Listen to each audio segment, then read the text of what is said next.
Welcome to The Communicative Leader, the podcast that dives deep into the art and science of effective leadership communication. I'm your host, Dr. Leah OH. Today, we're about to embark on a transformative journey through the most pivotal themes of leadership communication we discuss this season. It is our Best of the Rest Season 6 finale. Whether you're a seasoned executive or a new emerging leader, this episode promises insights to elevate your leadership practice and drive meaningful change. So let's dive in and have some fun. Hello and welcome to The Communicative Leader, hosted by me, Dr. Leah OH. My friends call me Dr. O. I'm a professor of communication and a leadership communication expert. On The Communicative Leader, we're working to make your work life what you want it to be. In today's rapidly evolving workplace, the ability to communicate effectively has never been more critical. Recent reports indicate that 70% of business leaders find effective communication to be a major factor in organizational success. And you know what? That makes sense. Yet we have the rise of hybrid work models. The communication landscape is more complex than ever, and leaders are constantly being challenged to adapt their style to digital platforms, navigate cross-cultural interactions, and maintain clarity amidst all this noise and disruptions. The dynamics within teams have also shifted, my friends, creating both challenges but also opportunities. And as we adapt to these changes, the role of a communicative leader, one who listens, who empathizes, and who inspires, becomes increasingly vital. In today's special episode, Season 6 finale, Best of the Rest, we're going to look at overarching themes identified throughout our season's conversations with these experts that we've had in leadership and communication and business. These themes, empathy and active listening, clarity and intentionality, authenticity and vulnerability, empowerment and agency, adaptability and flexibility, and continuous learning and development. These represent pillars that you can integrate into your leadership toolkit. Did you know that companies with effective communication practices are 3.5 times more likely to outperform their peers? This statistic underscores the profound impact that quality communication can have on an organization's bottom line and the culture. Right? We just want to be in organizations where we know that we are respected, where we can communicate clearly and others listen to us, and we can navigate conflict with integrity and dignity. So, my friends, over the next 30 to 45 minutes, we're going to dive into each of these themes, and we're going to leverage the insightful advice from our esteemed guests this season, like Reid and Ryan Chute and Ang Lakey, and many others who have generously shared their expertise during this season.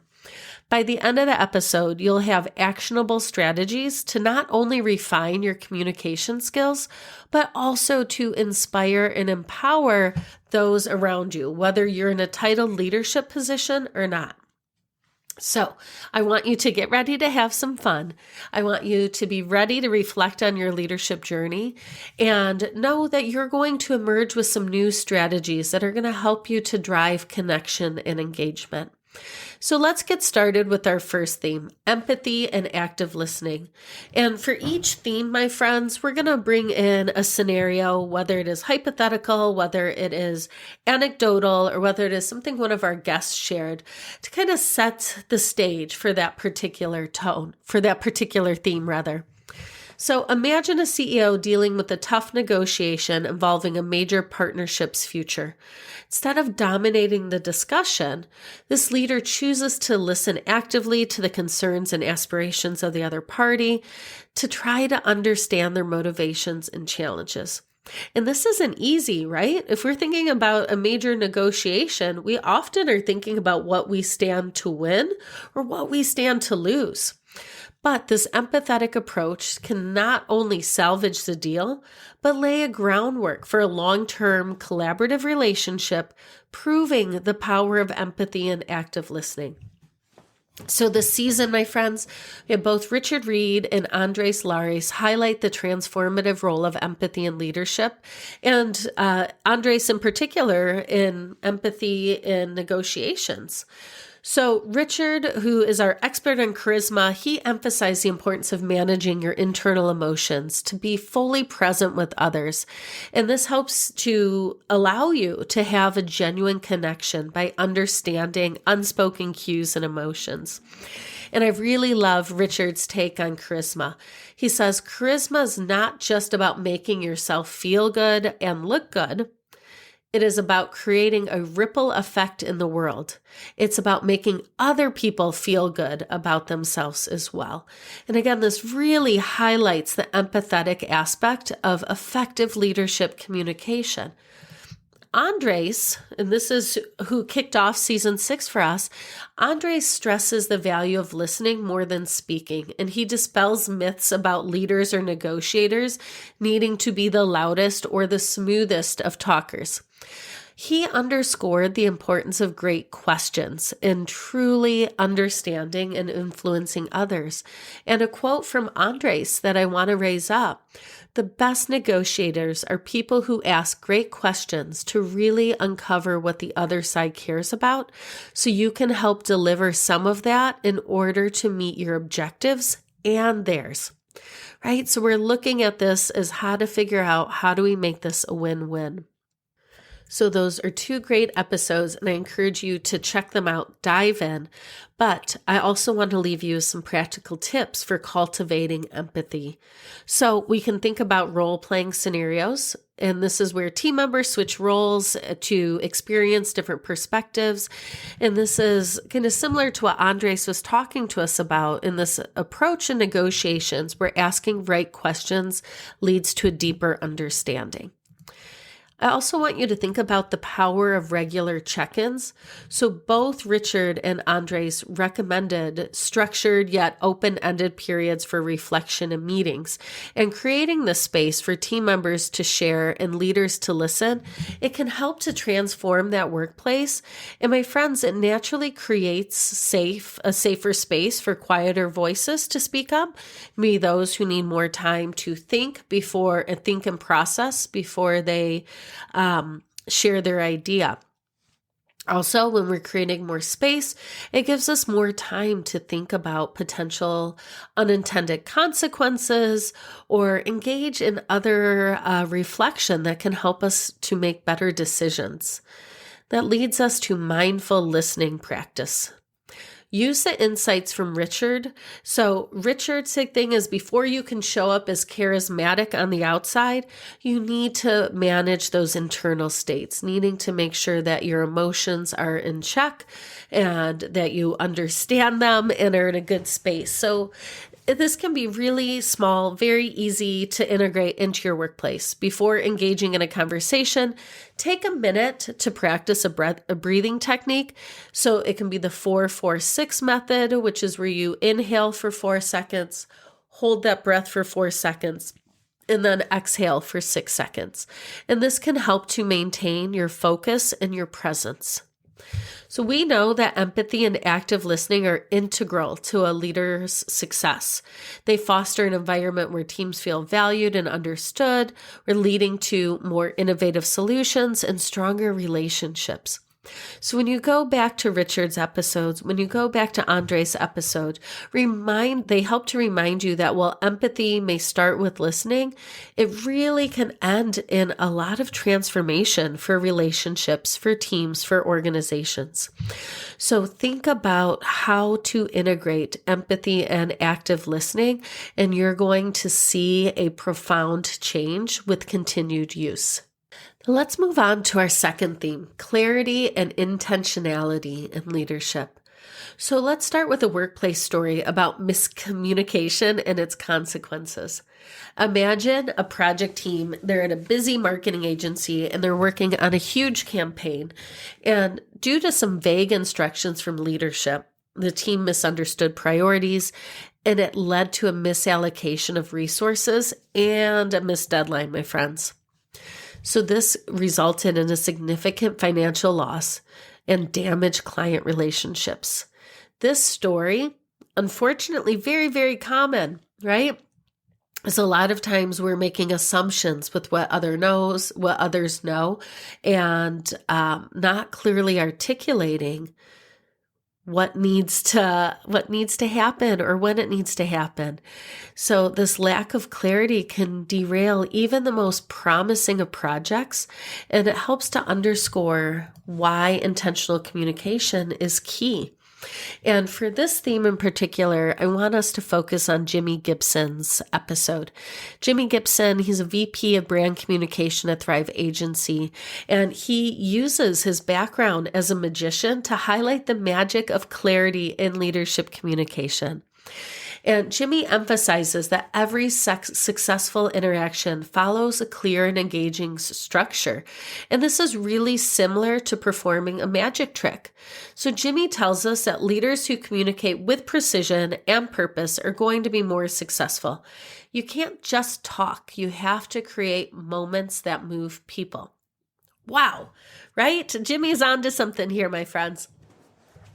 So in this episode, Jimi shared his magic script framework, and he provided a case study where this clear communication really helped to turn a project around. And a company was facing high client churn rates. It was threatening its revenue stream. But by utilizing his clarity-focused communication strategy, Jimi helped implement this proactive client engagement program. The team was able to predict and address issues before they resulted in cancellations. And it brought teams together under a common language and vision, which led to a substantial decrease in churn and an increase in client loyalty. I mean, that sounds amazing, right? So let's look at some techniques for improving your clarity. So I want you to think about the 5 W's, the who, what, where, when, and why. When we are communicating any message, applying those 5 W's to ensure necessary information is covered is a great kind of check. Before you hit send on that message or you post, go through, does my audience have what they need? This technique keeps messages concise and prevents ambiguity, similar to Jimi's methods of creating straightforward, magic-like moments in communication. I also want you to think about how to structure your communication. You can follow Jimi's magic script, which involves 3 phases: connection, curiosity, and conversation. Establish a connection with your audience. Build curiosity to maintain their interest, and then direct them toward a clear and compelling conclusion for decisive action, right? We need to be clear on what we expect them to do next. And another thing that Jimi left us with is the power of a simple and clear message. As Jimi advises, if you can't explain your message in 1 sentence to a 10-year-old, it is too complicated. Keep it simple, keep it actionable. Focus on the essence of what you're attempting to communicate to ensure understanding and helping to reduce hesitation on your audience's part. Clarity and intentionality in communication are more than just effective tools. It is really transformative practices that can dramatically change the dynamics of an organization. Jimi's episode reminds us of the power of clarity in driving engagement and achieving results.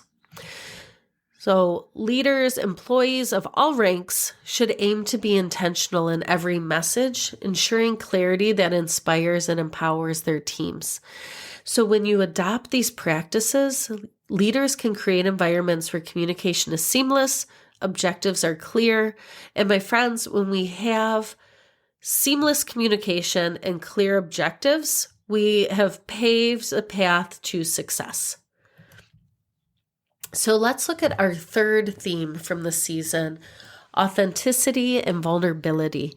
And when I was thinking about this theme, I thought about a compelling story that Chute shared with us and how this vulnerability led to a breakthrough. Ryan from Wizard of Ads shared an experience from very early on in his career in retail. He was fired for being an ineffective manager, and Ryan faced an existential crisis. It was his willingness to be vulnerable and acknowledge those shortcomings that led to a profound transformation. So he explored these areas of friction and embraced vulnerability, and because of it, he was able to rebuild his leadership approach, ultimately fostering a more supportive and dynamic work environment. This openness not only enhanced team dynamics, but also rebuilt client trust and credibility. So let's look at some actionable strategies for practicing vulnerability. Because again, this is something that I think it sounds great, but it's hard to figure out. How do I do this? And how do I do it well and in a normative way? So one, look at sharing lessons from past obstacles or failures. Like Ryan did, openly discussing a past failure with your team can be really transformative. By sharing these experiences, you demonstrate humility and you encourage a culture where learning and growth from mistakes are celebrated rather than hidden. That is really powerful. I also want you to think about seeking feedback. So Ryan emphasizes the importance of listening and understanding your team's emotions and kind of checking in on where they are. So regularly seeking feedback from team members about your leadership style and decisions, if you're a titled leader, can be really helpful because it provides valuable insights, but it is also showing your willingness to adapt and your desire to continue to improve. My friends, even if you're not in a titled leadership position, asking your manager for feedback or a peer, someone you work closely with, a trusted colleague, this can help you to identify potential blind spots that might be holding you back or just figuring out new ways to grow. Again, I want you all to think about creating safe spaces for open dialogue. So you want team members to feel safe expressing their thoughts, concerns, any dissent. If you have a team member who is experienced in an area and thinks, oh no, this decision is going to be a mess, you want an environment where they can raise their hand and they know they're not going to be screamed at and that someone is going to listen to them. So you can implement regular check-ins and open forums. This echoes Ryan's approach for minimizing friction through effective communication. And it also is allowing for the authentic exchange of ideas, can help to strengthen team cohesion. So vulnerability in leadership is not a sign of weakness, but it's really a powerful tool to build trust and to foster innovation. And Ryan illustrated that embracing vulnerability leads to more genuine connections and effective leadership. So I want you to encourage others to practice openness and empathy and creating a culture where people feel empowered to contribute their best. And that also means owning mistakes and helping people to problem solve what's next rather than getting stuck in the shame of failure. So our next theme, empowerment and agency. So I want to start with a narrative about a team member who thrived because of the empowerment-focused leadership. So imagine a marketing firm where a junior associate who's initially pretty hesitant to contribute ends up flourishing because their manager delegated significant responsibilities to them after recognizing they could handle that and actively celebrated this junior associate's unique contributions. When we recognize the potential of others and we give them the freedom to explore creative solutions, then all of a sudden we recognize that we have given permission and opened the door for someone to really thrive.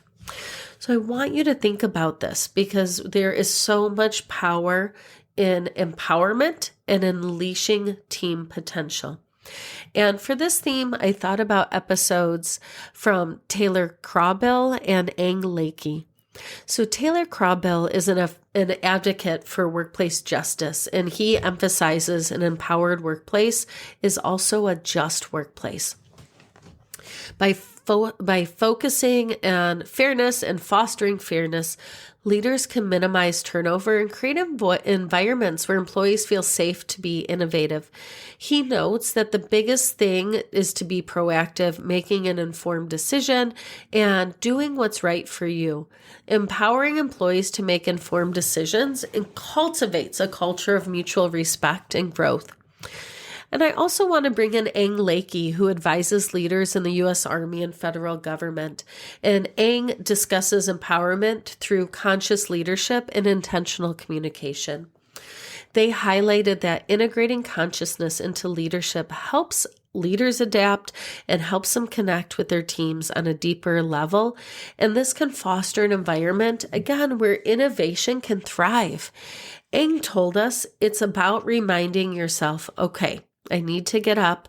I need to go away from this situation. How do I make them feel safe? By being intentional in your actions and creating, again, those safe spaces, leaders can empower their teams to excel. So what are some of these practical ways that leaders can empower teams? One, delegate meaningful tasks. Not menial, meaningful tasks. It is easy to delegate the tasks that we don't really like or aren't really high stakes. But it is a different thing, my friends, to trust team members with significant projects and responsibilities. In assigning tasks that align with their strengths and that encourage growth, similar to that junior associate story we shared at the beginning of this theme, not only does it increase motivation, but you're also letting employees develop their skills and contribute more effectively. I also want you to think about how to celebrate individual achievements. I want you to recognize and reward employees for their contribution. As Ang suggests, visible commitment and actions, such as acknowledging team successes publicly, reinforces a culture of empowerment and appreciation. Also, excuse me, you want to think about how do we encourage continuous learning? And Taylor talks about some of his advice on workplace justice and ensuring all voices are heard and valued, and also supporting attendance at workshops and conferences, other professional development activities. It echoes this focus on self-improvement and adaptability as key components of leadership in today's dynamic environments. Empowerment and leadership is fundamental to fostering innovation and reducing turnover. And if you're thinking about the principles shared by Taylor and Ang, leaders can create workplaces not only value justice and intentional communication, but also nurture the potential of all team members. This leads us to our fifth theme, adaptability and flexibility.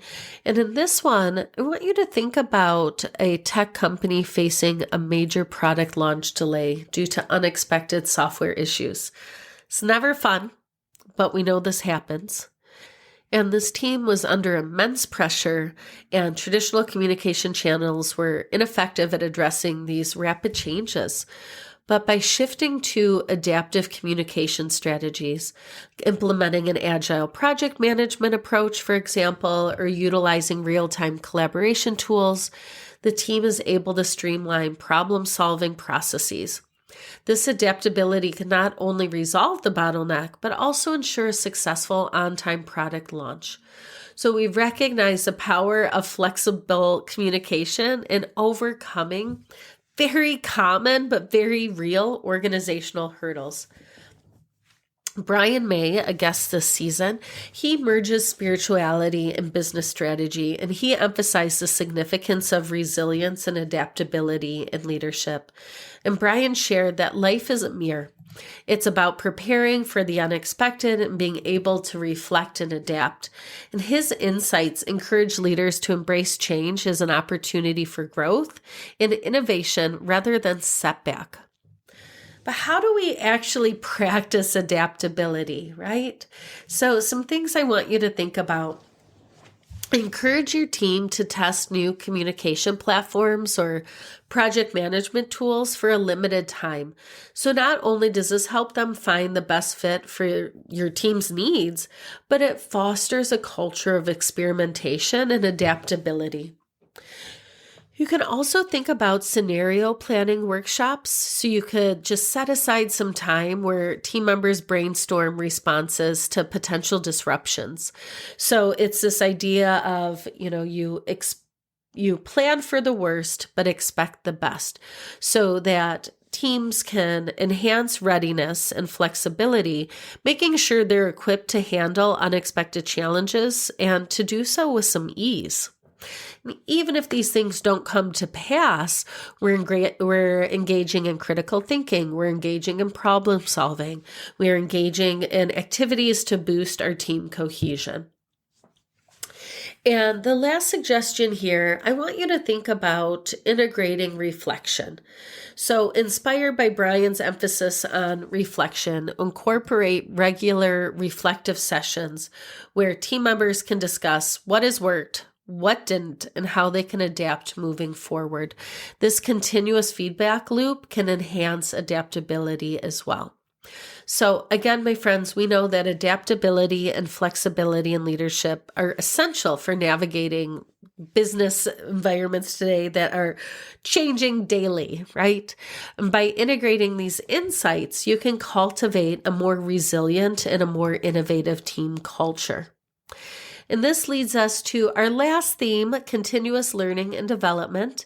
And in this one, we're going to raise up the insights from Seyran Akwari. But I want to begin with the success story of a leader who transformed their organization by embracing a culture of learning and growth. It was a mid-sized tech company. The CEO realized the industry was outpacing them due to rapid tech advancements. So to keep up, the CEO launched a continuous learning initiative, encouraging all employees to engage in regular skill development. Not only did she encourage this, she incentivized it and allowed them to use work time for this. So by implementing weekly learning sessions and providing resources for professional courses, CEO not only revitalized the company's competitive edge, but also saw a huge increase in employee satisfaction and retention. And this helps to illustrate the profound impact of a commitment to learning at all organizational levels. So let's think about Seyran's episode. Seyran is an accomplished engineer and a business coach. And she emphasizes the importance of continuous learning, especially for midlife women. And one thing that I really appreciated was the way Seyran thought about confidence. And she said, you will never, ever gain that confidence if you are not competent. You have to gain the skills. When we say confidence, action breeds confidence. And I just think that is brilliant. So this insight, it's crucial. It highlights that the path to confidence is built through competence, mastering new skills and applying them over time. And Seyran's perspective encourages leaders to see continuous learning, not just as professional growth, but as a personal evolution, like blending emotional intelligence with technical skills to foster an even more dynamic workforce. So let's think about some tips for integrating learning into daily routines. I encourage you to schedule time for knowledge sharing. So whether it is something you do in a weekly meeting or a monthly meeting for team members, give them space to share insights, whether that is an article that they've read, a book that has been informative for them, or courses that they found valuable. This practice encourages a culture of learning and collaboration and enhances your overall team performance. Also want you to encourage professional development, whether it is access to online courses, workshops, sending people to seminars. When you foster an environment where employees feel supported in pursuit of new skills, then all of a sudden we're developing more competence and as a result, more confidence as well. Implement learning goals into performance reviews. So when we have a couple of individual learning objectives set as part of your regular performance assessment, This reinforces the value placed on development and ensures ongoing personal and professional growth. I want you to think about mentor programs, mentorship opportunities with the organizations, whether this is formally, whether this is through informal relationships, whether we're setting up times for employees to network across departments. This can be really effective also for generating new ideas across traditional boundaries in organizations. Then finally, I want you to think about how you can encourage micro-learning. So there are a number of platforms that deliver bite-sized learning modules, and a lot of times this is what we have time for in our busy work days. But when we do this, we can facilitate continuous learning despite, being overscheduled, making development more accessible and manageable. So continuous learning and development, pivotal for personal empowerment and organizational success. By integrating Seiran's insights on confidence through competence, leaders can create an environment where growth thrives. So as we draw to a close on this journey through the most pivotal themes of leadership communication in this season, I want to revisit each takeaway. Firstly, empathy and active listening emerged as foundational. Reid shared that charisma is about creating a ripple effect in the world, and his insights encourage us to listen deeply, not just respond, but to understand and connect. Practicing active listening allows leaders to engage authentically and build stronger, more trustful relationships. If we look at clarity and intentionality, Jimi Gibson compared effective communication to performing a magic act. It is structured, it is intentional, and it is impactful. Clear communication helps avoid the pitfalls of misunderstanding, and it helps align everyone towards shared objectives, right? Much like a very well-rehearsed performance. As we discussed authenticity and vulnerability, Ryan Chute's story of personal transformation provided a powerful reminder that embracing vulnerability fosters a culture of openness and innovation. His journey taught us to see vulnerability not as weakness, but as a strength that builds deeper connections and trust. Transitioning to empowerment and agency, we learned from Taylor Crawbill that being proactive and making informed decisions can transform workplaces into empowering environments. And Ang Lakey reinforced this by asking leaders to be intentional in creating safe spaces. By fostering agency, leaders unlock their team's full potential and innovation can flourish. In discussing adaptability and flexibility, Brian May reminded us that life is a mirror, urging us to prepare for the unexpected and adapt with resilience. Finally, on continuous learning and development, Seiran Aquari offered a powerful truth. Action builds confidence. Continuous learning not only builds competence, but drives personal and professional growth. By aligning learning with purpose, leaders can promote a culture of development and empowerment. With these insights in mind, I challenge you to select one actionable suggestion from each theme and weave it into your leadership approach. And I don't say do this all right now, but maybe for this first month you focus on one from empathy, and maybe in the next month you're going to focus on something from continuous learning. Again, whether it's practicing empathy through active listening, fostering clarity in your communication, or committing to lifelong learning, these steps can leave lasting positive impacts on your leadership style and on your organization's success. As Maya Angelou once said, do the best you can until you know better. Then when you know better, do better. Let this encouragement lead you to continually refine your leadership journey, inspire your teams, and drive change with empathy and integrity. Thank you, my friends, for being part of this exploration into effective leadership communication. And I can't wait to connect with you again on the next season of The Communicative Leader. All right, my friends, that wraps up our conversation today. Until next time, communicate with intention and lead with purpose. I'm looking forward to chatting with you again soon on The Communicative Leader.